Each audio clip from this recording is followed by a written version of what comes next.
Hello मंडळी, रुचकर रसोई ब्लॉगमध्ये तुमचं स्वागत आहे. आज मी तुम्हाला ओल्या नारळाची सोलकढी करून दाखवते, जी कोकणातली स्पेशल डिश आहे. तर आपण बघूया ती सोलकढी कशी करायची. हा एक नारळ, मी ओला नारळ खोवून घेतलेला आहे विळीवरती, आणि त्याच्यासाठी हा ओला नारळ खोवून घेतलेला आहे. आणि सोलकढीला लागणारी ही आमसुलं, ही बघा अशी, ही 15-20 आमसुलं मी अशी पाण्यात भिजून 1 तास ठेवली होती. आता ती आपण आमसुलं अशी थोडी हाताने चुरून घ्यायची. 1 तास भिजवून ठेवल्यामुळे आमसुलं मऊ पडली, अशी व्यवस्थित चुरून घ्यायचीत आपल्याला. अशा पद्धतीचे पाणी दिसतंय बघा. रंग बघा कसा दिसतोय बघा. ओरिजिनल लाल रंग दिसतोय. आता हे खोबरं आपण मिक्सरमध्ये घालून घ्यायचंय.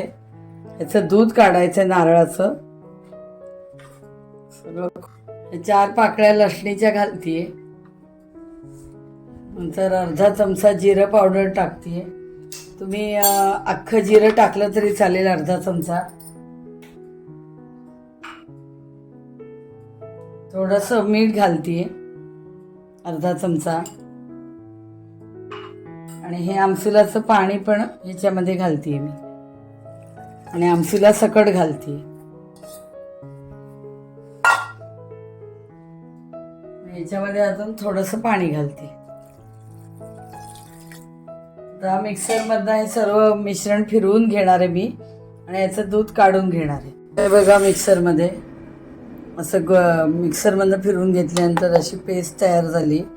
आता याचं आपण दूध ह्याचं खोवलेल्या खोबऱ्याचं आता दूध निघेल. याचं मिश्रण आपल्याला गाळून घ्यायचंय.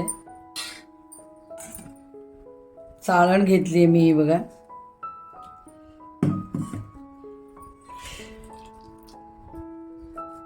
अशा पद्धतीने गाळून घ्यायचंय आपल्याला. तुम्ही फडक्यात पण गाळून घेऊ शकता. हे बघा दूध कसं खाली पडतंय. असं प्रेस करून घ्यायचंय आपल्याला. थोडं असं प्रेस करायचं की असं दूध खाली पडतं.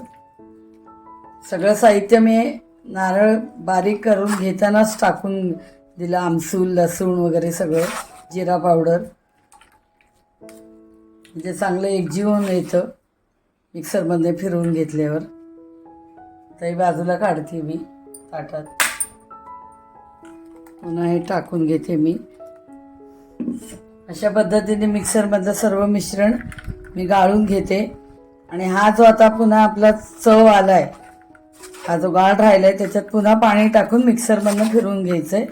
आधी हे सगळं गाळून घेऊ दे मला, मग तुम्हाला दाखवतो. बघा पहिलं कसं घट्टसर दूध निघालं. हे बघा रंग असा ओरिजिनल असा रंग आलेला आहे, गुलाबीसर लालसर. हा गाळ जो राहिलेला आहे तो पुन्हा आपण आता मिक्सरमधनं काढून घ्यायचा आहे.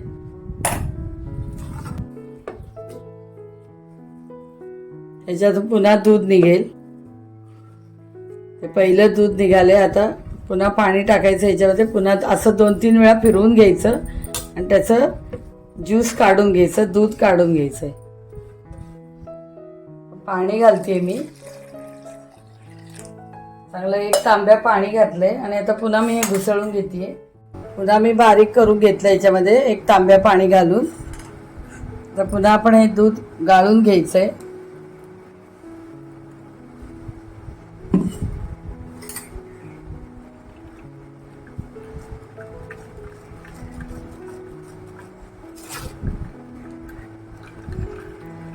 असा प्रेस चमचा करायचा गाळण्यावरती.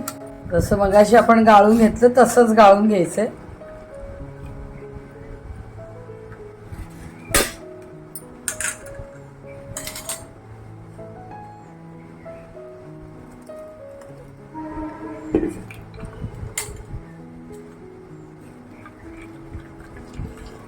दोनदा पाणी चांगलं, दूध घट्ट येतं, नंतर पातळ येतं पाणी.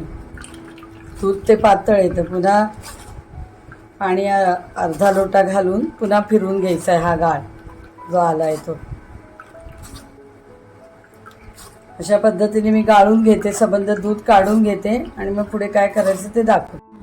तर अशा प्रकारे तुम्हाला मी सोलकडीचं अशा प्रकारे तुम्हाला मी नारळाचं दूध काढून दाखवलं की ज्या नारळाचं आपण जे नारळ खवून घेतला होता त्याच्यात आमसूल, जिरं, लसणीच्या 4 पाकळ्या, मीठ हे सगळं घालून मी मिक्सरमधनं फिरवलं होतं. वेगवेगळं करून नाही मी घेतलेलं आहे, एकत्र केलं आहे. हा बघा रंग किती सुरेख आला आहे गुलाबीसर. हा ओरिजिनल कलर आहे कोकमाचा. मी याच्यामध्ये बीट वगैरे घातलेलं नाही. बीट घातला तर रंग अजून लालसर गुलाबी येतो, म्हणजे वेगळाच येतो लालसर. हा ओरिजिनल बघा चांगला पिंकिश कलर आलेला आहे. तर दूध कसं काढून घ्यायचं ते तुम्हाला दाखवलं. मिक्सरमधनं 2-3 वेळा तो आलेला गाळ पुन्हा पुन्हा फिरवून पाणी घालून घ्यायचं आणि गाळणीने गाळून घ्यायचं. हा रंग बघा किती सुरेख आला आहे. आता याच्यामध्ये आपल्याला कोथिंबीर घालायची आणि आधीच मी मीठ घातलं होतं चवीप्रमाणे, त्याच्यामुळे आता काहीच घालायचं गोष्टी राहिलेल्या नाही आहेत. आता मी कोथिंबीर फक्त घालते थोडीशी.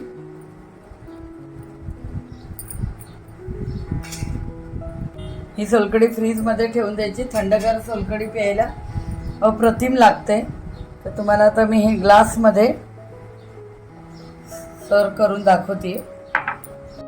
तर मी ग्लासमध्ये काढते. रंग ओरिजिनल आलेला आहे.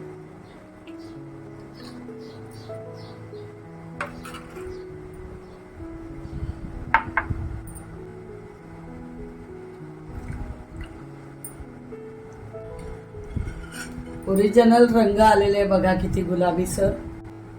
अशा प्रकारे गुलाबी रंग बघा ओरिजिनल आला आहे. मी बीट वगैरे घातलेलं नाही. बीट घातलं तर अजून लालसर रंग येतो, पण आम्ही घालत नाही. जे काय आहे ते नैसर्गिक जे आहे त्या पद्धतीने मी तुम्हाला करून दाखवलेलं आहे.